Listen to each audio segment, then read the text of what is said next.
Здраво и добро дојдовте во уште едно видео, каде што ова видео ќе говориме за изоензими и ензимска регулација. Како што ни кажува самото име, изоензими се всушност мултипли форми на даден ензим. Сигурно, ако сте учеле хемија, сте сретнале термин како изотопи, изомери, односно изо значи исто, вред или слично на. Така што имаме и изоензими.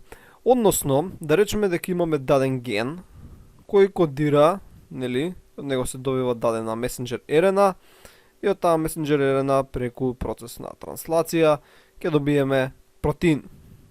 Вред, ќе бележиме вака некако. Или ајде да го упростиме, нека биде само зелен ланец. Овој единечен полипептид може би има каталитичка активност, така што тој може сам по себе да биде ензим, или пак може да би треба да се изгради од два вакви полипептида па да стане активен ензим. Како и да е, да речеме дека ова е ензим и дека си има каталитичка активност. Ние можеме сега да имаме друг ген кој што нормално повторно ќе ни даде месенџер RNA, таа ќе се преработи, ќе подложи на процес на транслација и сега ќе се добие протеин.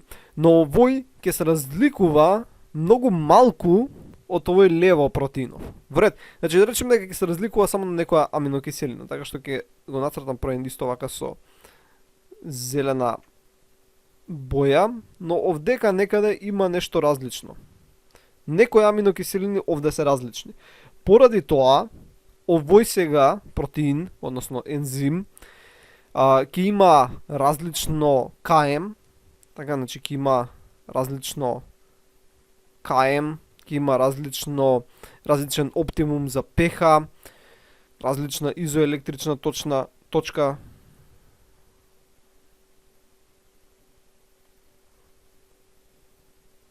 Но промената не е доволна за да предизвика различно, односно да катализира друга хемиска реакција. Овој ензим повторно ја катализира истата хемиска реакција, но малку се разликува од овој другиот.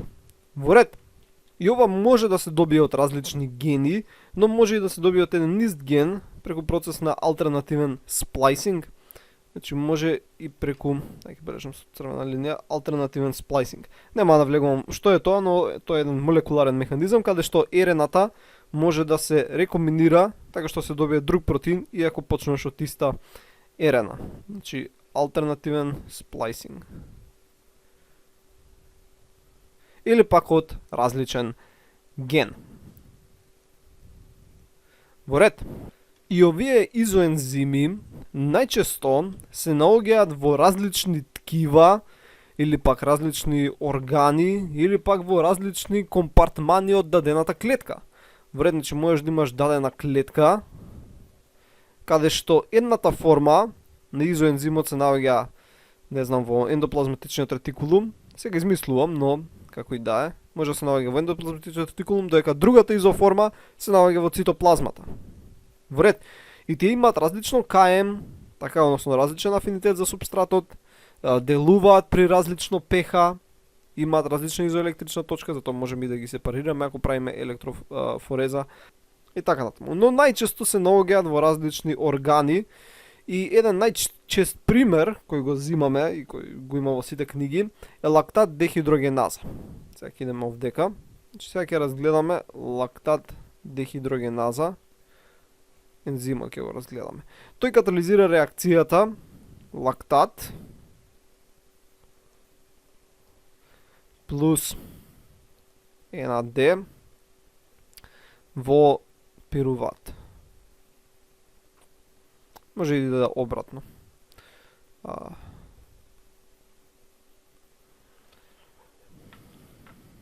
Поред, сега, овој ензим всушност има 5 изоформи кои ги сретнуваме во организмот.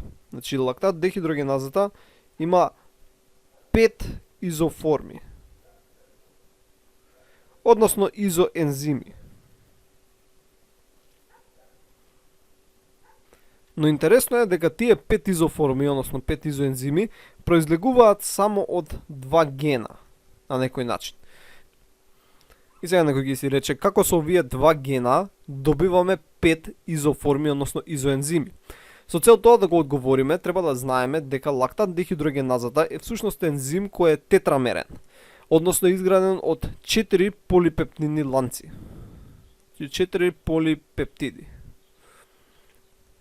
Во ред. И сега ќе видиме како всушност добиваме 5 изоформи. Имаме 2 гена. Така, да речеме дека едниот ген ни дава портокалов полипептид, другиот ген ни дава зелен полипептид. И зелениот ќе го бележиме со H за hard, додека портокаловиот ќе го бележиме со M за muscle. И треба да ги искористиме 4 топчиња, користејќи ги овие форми на полипептиди, или портокалов или зелен. Да видиме кои комбинации можеме ги направиме. Можеме да ставиме 4 портокалови, тоа е една комбинација. Можеме да направиме 4 зелени. И сега другите комбинации кои не остануваат. Така, значи, 2 портокалови, 2 зелени, едно зелено и 3 зелени.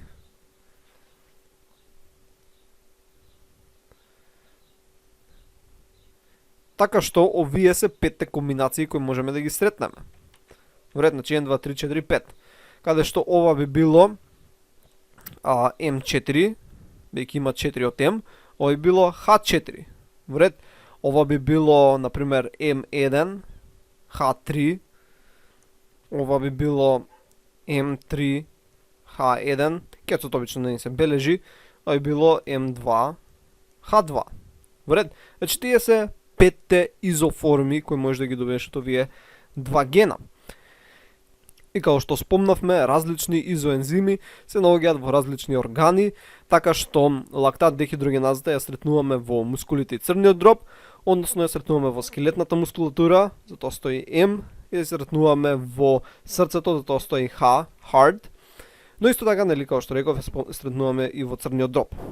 Во скелетната мускулатура сретнуваме главно изоформата M4 и M3H1, односно M3H, додека во срцето сретнуваме, бележам со розова боја, сретнуваме H4 и сретнуваме H3M1.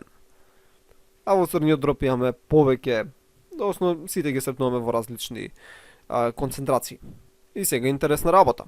Изоформава, односно изоензимот кој се наоѓа во срцето, H4, е всушност инхибиран од страна на лактат. Океј, значи лактатот го инхибира овој ензим. Поради тоа, ако го инхибира, се стимулира да пируватот се разградува понатаму со Крепсов циклус, односно аеробна оксидација, со цел да се добие повеќе енергија.